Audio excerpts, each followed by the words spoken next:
abonne-toi.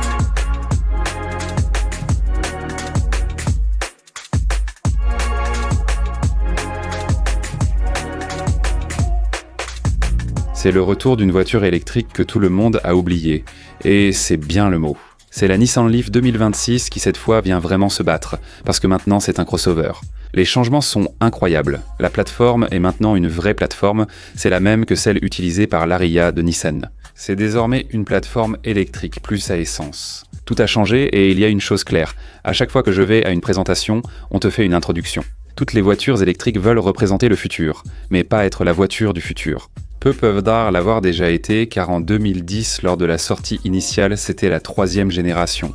Ils pourraient dire, c'est le futur, 15 ans ont passé, à l'époque c'était la voiture du futur. Eh bien le voici parce que ce n'est pas un véhicule électrique de plus, c'est la Leaf, c'est la première. Pendant plus de 10 ans, elle a été une pionnière, et je ne l'oublierai jamais. Ensuite, maintenant, elle a été totalement oubliée, mais aujourd'hui, elle essaye de revenir, et elle le fait bien posé.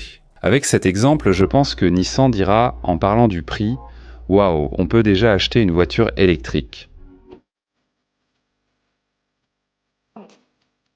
Électrique, Shangri-La électrique à San Diego, Californie. Le meilleur moment pour que Gokaichen débrief inauguration.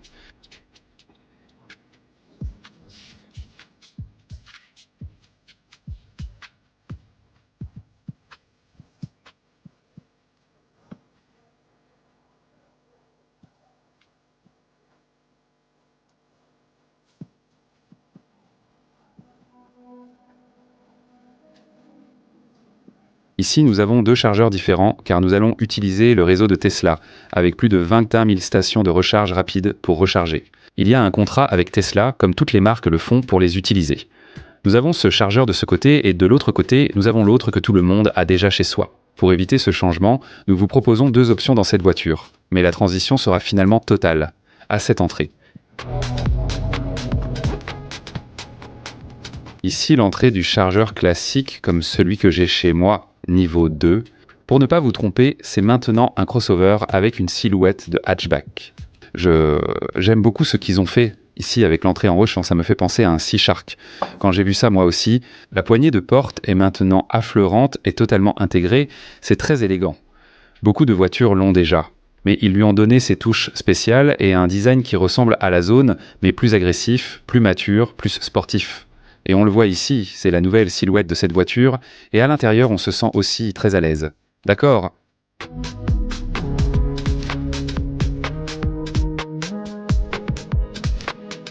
Autre point important, tu peux désormais l'acheter pour 29 990 $. C'est la voiture électrique la plus abordable des États-Unis. Cette voiture et tout le reste sont fabriqués au Japon. J'aime mes caméras. J'aime quand c'est écrit fabriqué au Japon. Tout ce qui est écrit fabriqué au Japon, moi j'aime beaucoup plus que ce qui est écrit fabriqué aux États-Unis. Même si vous ne le croyez pas.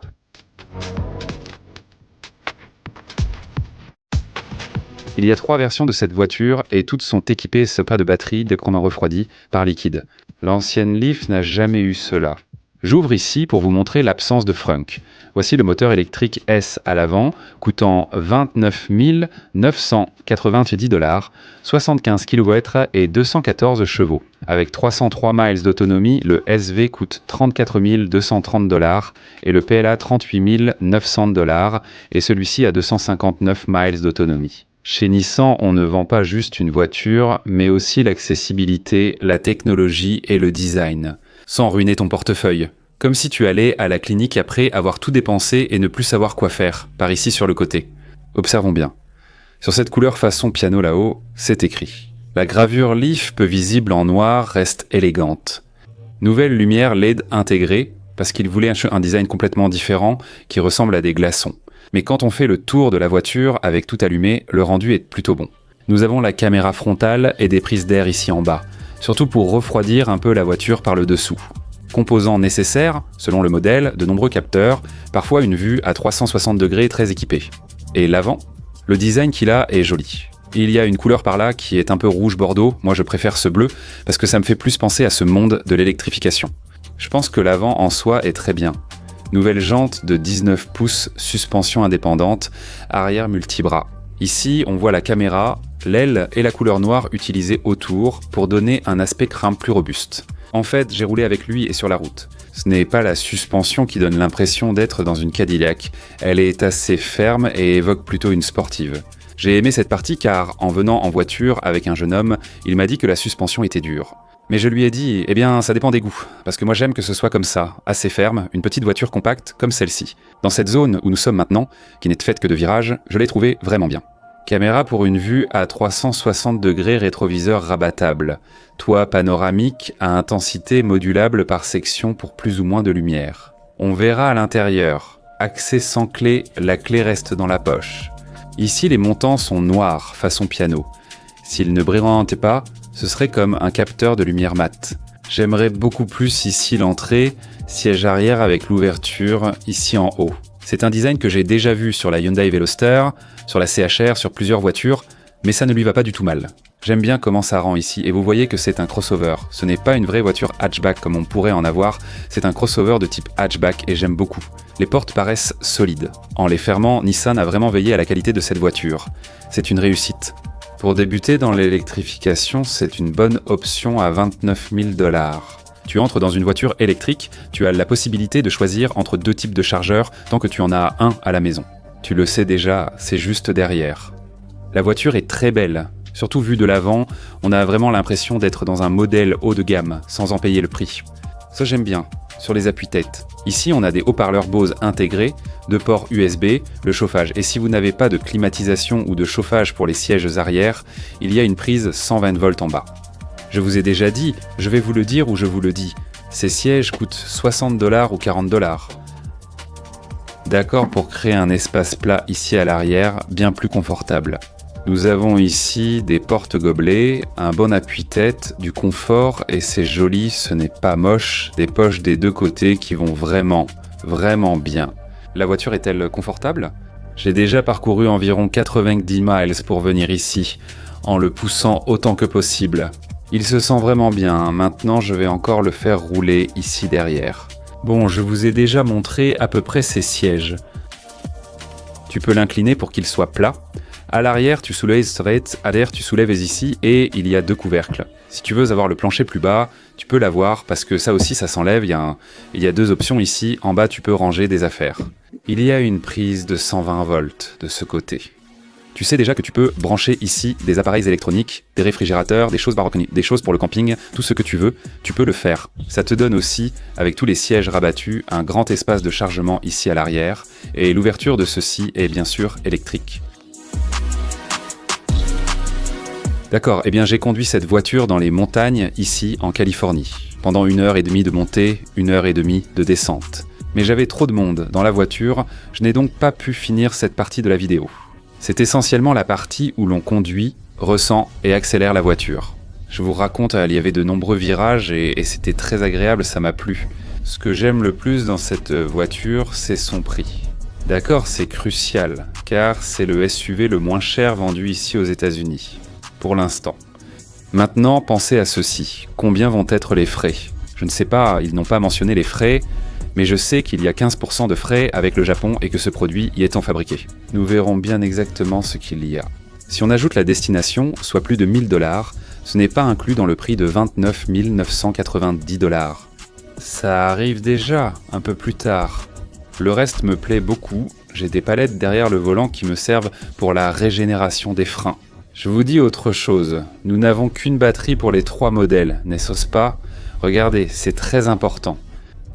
Il se trouve que selon la taille de la roue, l'épaisseur de la roue que vous avez là en bas va déterminer votre autonomie et selon le modèle que vous avez, ce sera l'autonomie.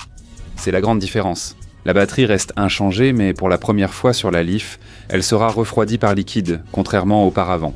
C'est la première fois que nous avons cela ici. Ici, il y a le bouton que nous allons utiliser, les modes de conduite personnelle, sport, standard et éco. Je l'ai en mode sport, et à côté, le bouton e-step off règle la dureté de la pédale. Avec la conduite à une pédale, la voiture ne s'arrête jamais seule, contrairement à d'autres modèles. Pour des raisons légales, au Japon, ils ne le voulaient pas comme ça. Et dans d'autres parties du monde, c'est aussi pour des raisons légales. Ils n'ont pas encore décidé s'ils vont le faire s'arrêter net, comme d'autres voitures qui le font ici aux États-Unis.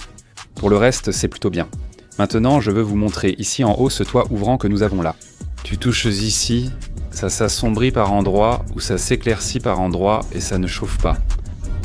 Tu le touches, tu le sens chaud, mais la chaleur ne monte pas à ta tête. Comme d'autres voitures électriques qui ont ce toit panoramique, ça n'arrive pas du tout ici. Ce toit panoramique a ce qu'on appelle une atténuation.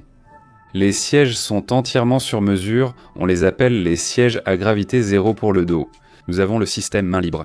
Parce que ce que Nissan veut te vendre maintenant, ce n'est pas seulement la voiture, mais aussi te montrer à quel point elle est accessible, technologique, avec un super design, et qu'elle ne va pas te ruiner.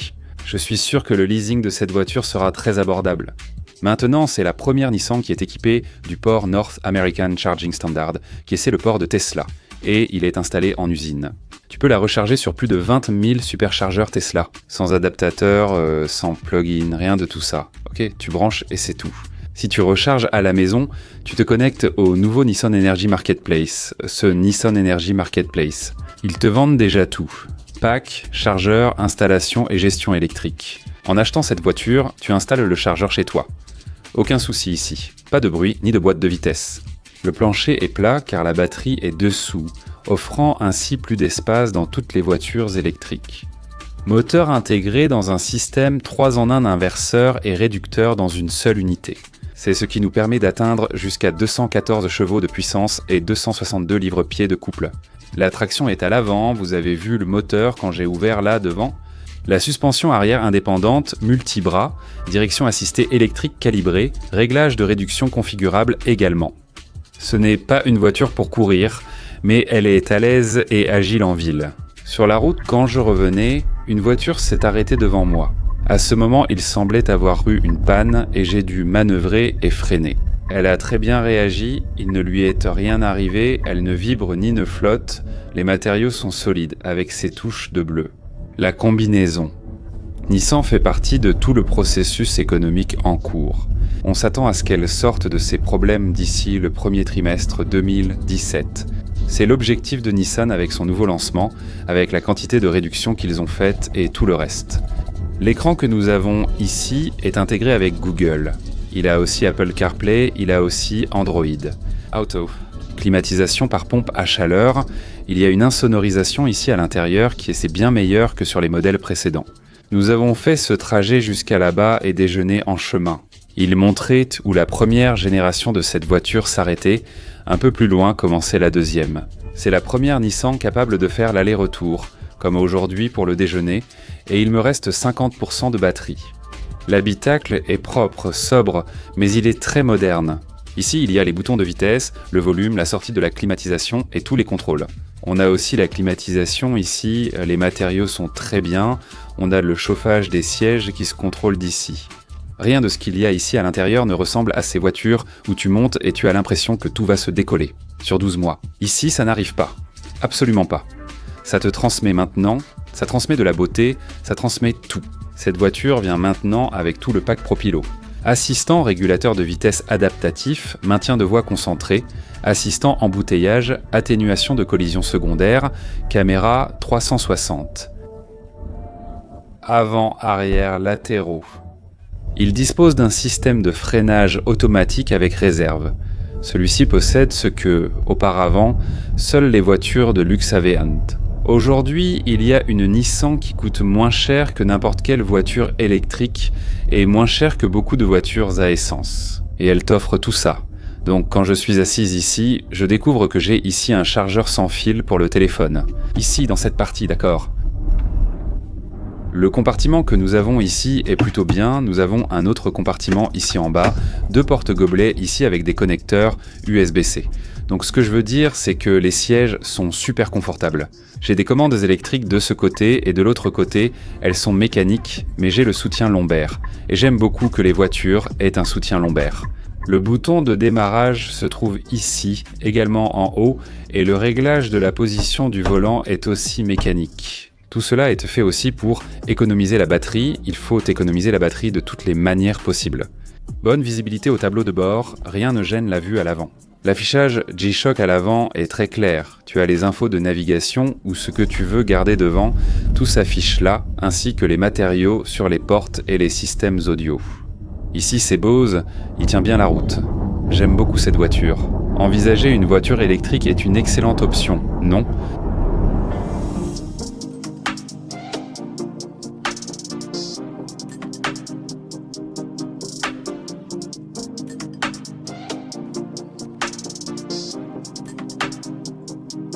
Pour ce prix-là, tu peux t'acheter une Tesla avec 80 000 miles, un SUV chinois que tu ne peux pas réparer. Il manque des pièces dans de nombreux endroits, ça va s'arranger mais pour l'instant il n'y en a pas.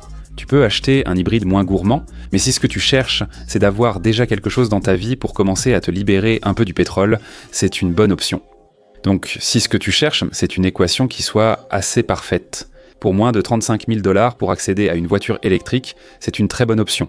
S'il lui manque des choses, qu'est-ce qui lui manque ? Par exemple, la transmission intégrale, moi j'aimerais avoir une version à transmission intégrale, mais ça peut arriver, mais à ce prix-là, personne ne te propose la transmission intégrale sur aucune voiture électrique, ça n'existe pas. La Leaf a commencé cette révolution assez tôt, la révolution l'a un peu laissée derrière, mais aujourd'hui elle est de retour avec un modèle très joli, sans bruit, sans arrogance, seulement avec des faits bien posés ici et à ce prix-là. Je sais qu'elle marchera très bien, même si ce n'est peut-être ni la plus sexy ni la plus rapide. Mais en termes d'économie, c'est le meilleur que tu puisses acheter en ce moment dans l'électrique. Et ça, c'est déjà une grande victoire qui s'est produite à Cubelos. Et c'est la prévoyance, c'est ça la prévoyance. Au fait, cela s'est avéré être quelque chose de prévisible.